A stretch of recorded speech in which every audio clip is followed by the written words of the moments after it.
10 கட்சிகள் சேர்ந்து என்னை எதிர்த்த போதிலும்,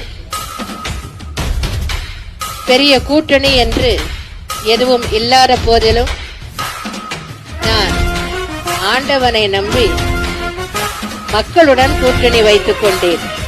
மக்கள் குரல்தான் மகேசன் குரல் என்பார்கள். மக்கள் என்னை கைவிடவில்லை.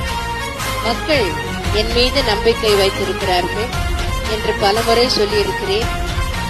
நானும் தமிழக மக்கள் மீது அளவற்ற நம்பிக்கை வைத்திருக்கிறேன். மக்களால் நான், மக்களுக்காகவே நான் என்பதுதான் எனது தாரக மந்திரமாக இருந்தது. இந்த தாரக மந்திரத்தின் அடிப்படையில் தான் நான் செயல்பட்டுக் கொண்டிருக்கிறேன். இனியும் தொடர்ந்து செயல்படுவேன். அரசியல்வாதிகள்